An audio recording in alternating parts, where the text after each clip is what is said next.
The book's pages fluttered to the beginning once again. Faster than before, and he fell. The clouds parted over the Isles of Boreas. It was time to choose. The rebellion was in trouble. Ravens were scouting for the secret rebel base. They needed a game changer. Pieces of the Sky Ripper had surfaced.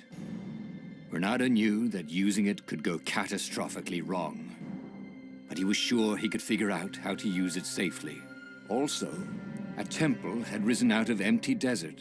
The Iblis stone was hidden there. It was a dangerous artifact. It could corrupt its user into a bloodthirsty monster. Maybe he could find a way to use it, to take its power without surrendering to its wickedness. And also, his old friend Lupino needed rescuing. Of course, Reynardo had a pretty strong suspicion that Lupino had betrayed the rebellion, and he had a gut feeling that he needed to use that to his advantage. Every child knew about the Sky Ripper. The Transcendent Emperor had buried its pieces deep. And then, this Emperor's horrific sacrifices had brought it back to the surface. Reynardo wasn't exactly sure how to use the legendary weapon. But surely, there must be some way to do it without provoking another catastrophe. Had he, somehow, summoned the long-lost components of the legendary weapon out of the deep places of the Earth? It was more than Reynardo could fathom. But if he could find a legendary weapon, he would use it.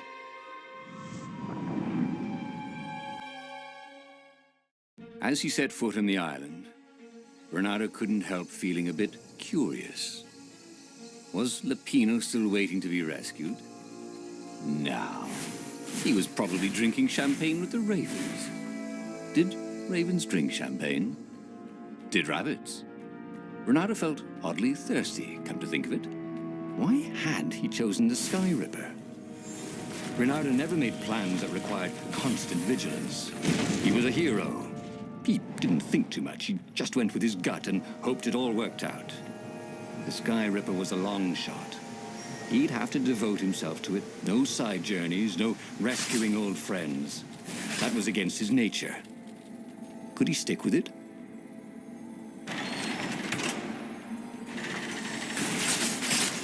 The people who had built this castle, did they even know what monstrous weapon lay hidden within their walls?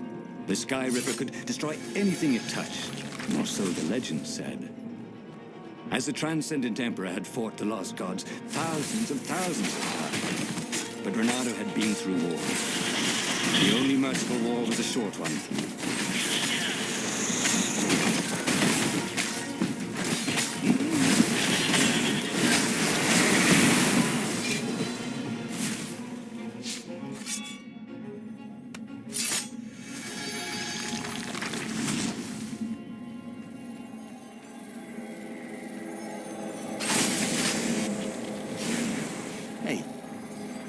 Tell if someone's far away, or just really small.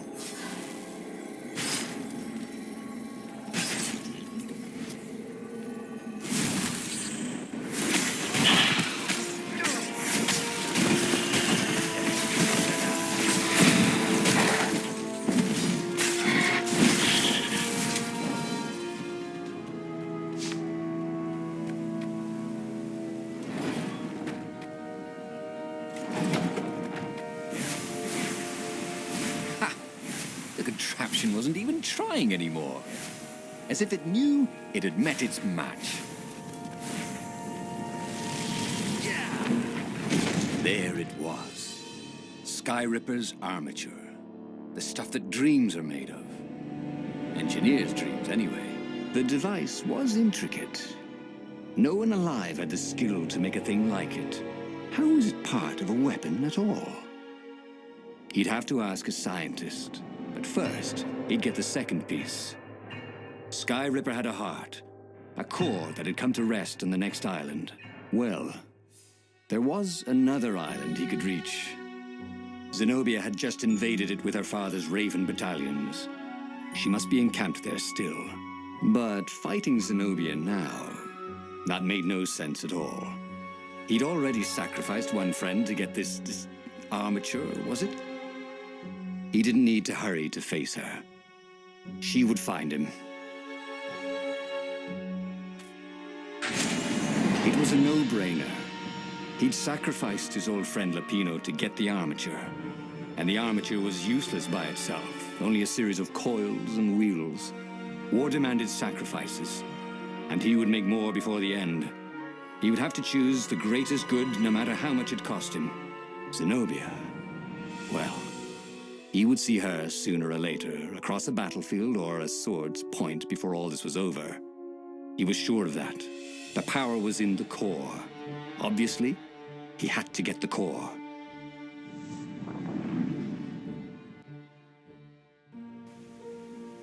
Doubt sunk in before he was even out of sight of the Farfarer. Why had he chosen the Sky Ripper? It was the sort of path he'd always avoided. The path of responsibility, of seriousness. Had he grown up? He didn't feel grown up.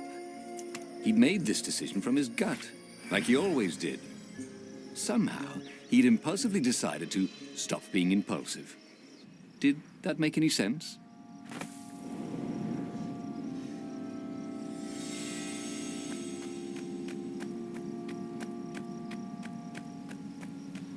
There was something sour in the air. Like the earth had ruptured over something that had been fermenting for a very long time.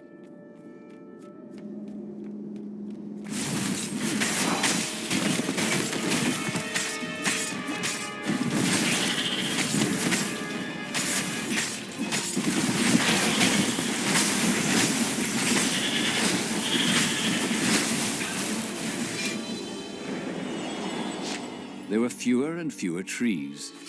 There were only these huge crystalline growths. Had those been here before? He no longer heard birds except for the feverish cawing of the ravens when they attacked. He couldn't smell the small animals of the forest, the mice and rabbits.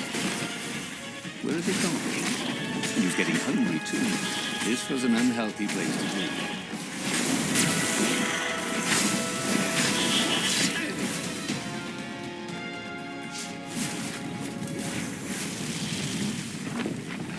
The 20-sided core made him feel physically sick. Once he had sneaked into a temple of the dark arts, and he hadn't liked what he smelt and saw there. This felt like that. As quick as he could, he wrangled the icosahedron into the armature.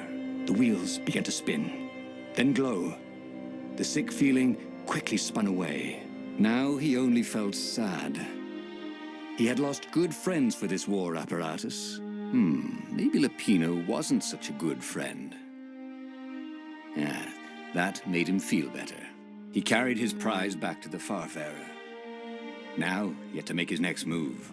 There was a key Imperial outpost on the Nexus. If this really was some sort of super weapon, he could use it to wreak havoc on the enemy. And if it wasn't, well, better to know that before the final battle. But maybe he should show it to some scientists first. There was an observatory on the Nexus. Maybe he should go there before he fired it. Well, of course. If you've just assembled a weapon out of legend that can exile gods from the world, you'd want to have a scientist or two look at it. And even if they disagreed and he had time, he could ask Calaveras himself. Yes, the observatory would be his objective.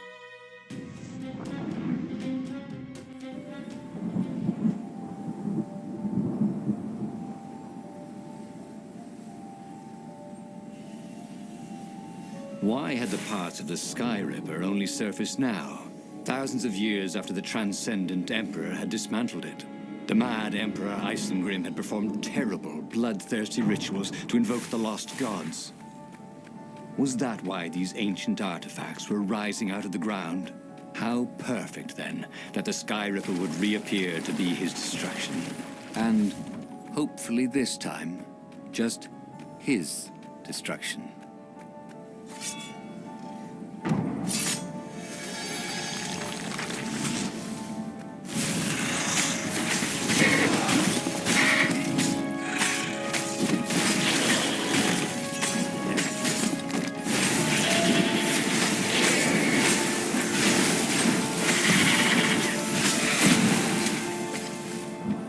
legendary weapon was exactly what the rebellion needed. They were outnumbered. The once kind emperor had become a tyrant. But his ravens stayed loyal, for he fed them his victims, and the other animals were too frightened to rebel. Reynardo shuddered at what the emperor was trying to do. To bring back the lost gods, the Black Harvest, the Black Sun? No. He would stop that toad, no matter what the risk.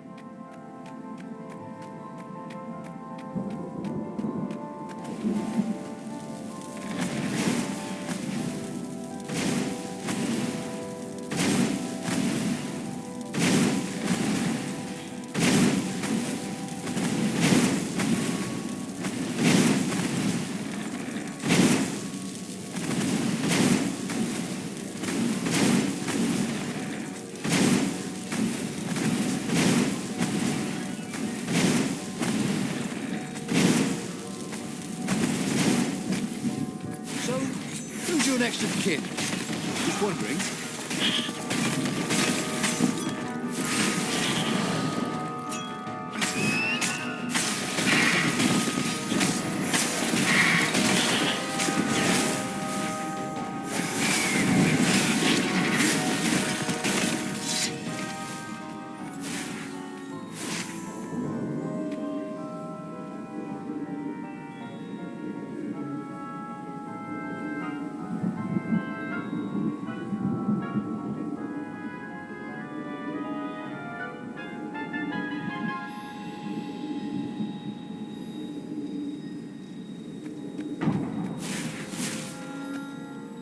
Reynardo was thrilled. The scientists seemed to think he'd put the Sky Ripper together right. But one toad was worried. Yeah, the Sky Ripper could tear a hole in existence itself. There are invisible strings that tie the universe together. If the Sky Ripper cut one, the hole would widen and widen until our whole existence fell into it. Another toad sighed. Irving still believes in string theory. At least go see Calaveras. Yeah, said the worried toad. He knows more than anyone else has forgotten about the Transcendent Emperor. If anyone could tell him how to use this weapon safely, it would be Calaveras. It was he who had told Reynardo how to find it in the first place. But maybe he had to give up on using it as a weapon. Maybe he had to go to the secret rebel base and ask the generals there what he could do with a weapon that he dared not use. One way or another, there had to be a safe way to use it. On the way to the ruins of the city of Ubar, Reynardo had plenty of time to ponder what the toads had said. Strings and holes and something called anti-stuff. Well, he didn't understand any of it, but it made him nervous. Reynardo would hear one metaphor and decide the Sky Ripper was safe, and then another, and worry it was catastrophically dangerous. If it could destroy the entire world, nothing was worth risking that. But if it couldn't, then not using it would be an act of cowardice. Of course, it could be catastrophically dangerous. Reynardo knew that. But maybe it wasn't always. He would bring the Sky Ripper to the council. Wiser heads would know what to do.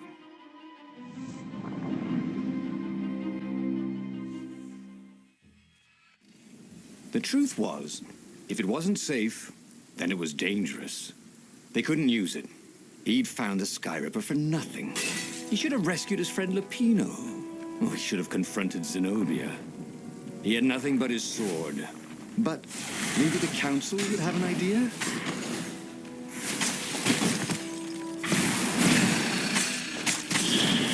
The ruins. Why were so many ravens scouring the ruins? Had someone betrayed the secret base?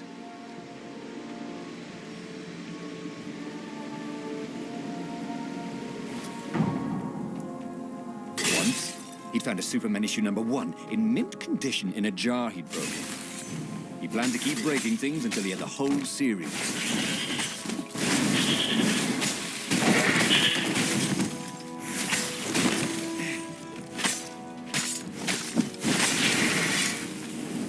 Reynardo thought about how he could have used the Sky Ripper to assault the Imperial outpost on the Nexus. He shuddered. That would have very wrong.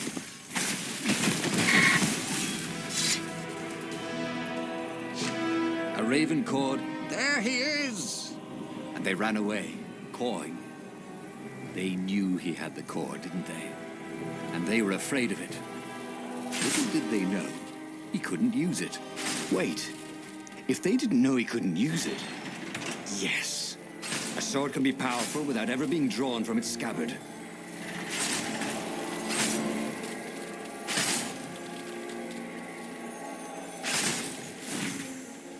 Who are you looking at? Oh, right. No one. The long stairs.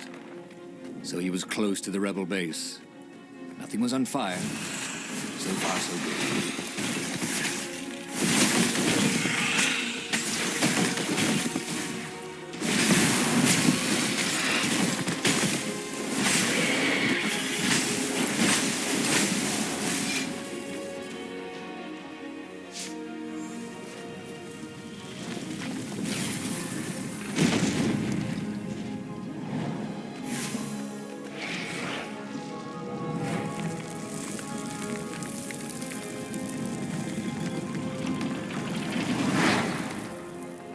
Reynardo barely made it to the hideout when he was shoved into a meeting room.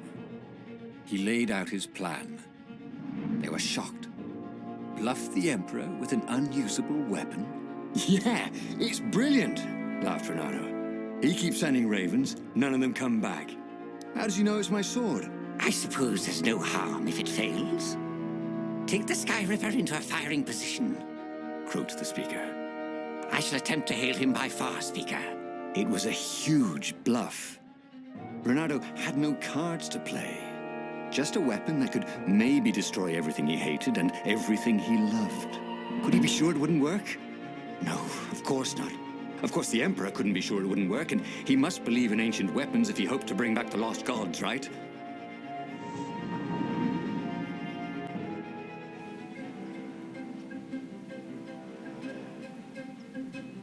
What terms could he offer Isengram III? Now, he would have to step down, obviously. And accept the rebellion? Was that asking too much? Maybe Reynardo would ask him to make Zenobia Empress. Yeah, his daughter, after all. She would never sacrifice innocent kittens and puppies to bring back the lost gods. No. Reynardo had to seem confident. Overconfident, even. Like he was sure he could blow up the Emperor's ship to hell. I mean, who believes a cautious bluff?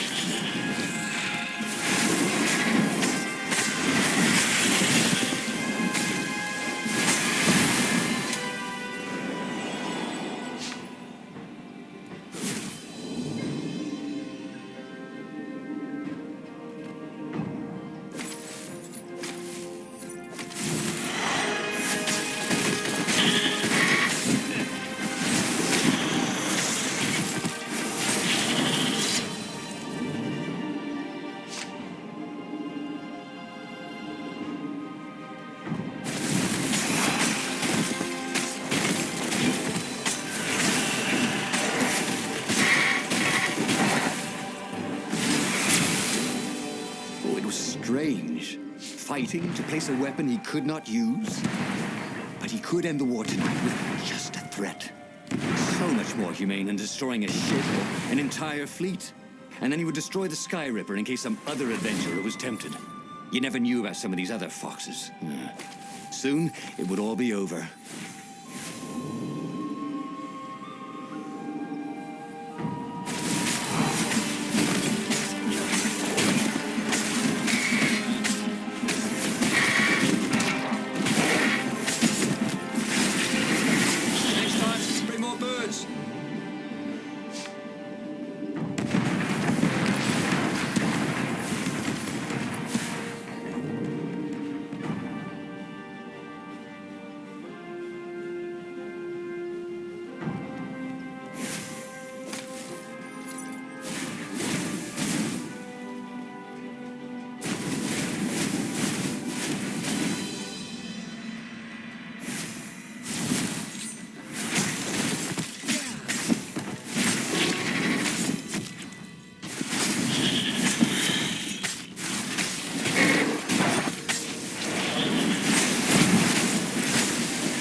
He set up the Sky Ripper and let it warm up. Zenobia came out, flanked by a whole platoon of ravens. "I know you, Reynardo. You won't actually use that," she said. "I know what the scientists told you, that it would totally blow up your fleet. You're reckless, Reynardo. Bold, dashing, brave, devil-may-care, wild, impulsive, hasty, rash, sometimes even a little harebrained, a bit feckless even. You just don't think things through. Oh, get to your point, woman. But you're not crazy. How do you know I didn't go crazy?" demanded Reynardo, doing his very best to look crazy. "Well, go ahead then. Press the trigger." Oh, damn her. She'd seen through him again. She never fell for his bluffs. This was the moment to do something brilliant, to come up with exactly the right thing to say, to make a heroic move. That's what heroes do. Oh, but he couldn't think of anything that wasn't obviously stupid. He was too shocked to move. Her ravens came and seized the Sky Ripper. He stared as they pushed it over the side into the abyss. "Hey! Oh, I fought really hard to get that. It should never have come back." And he had to admit she was right. She had always been right. It was one of the frustrating things about her.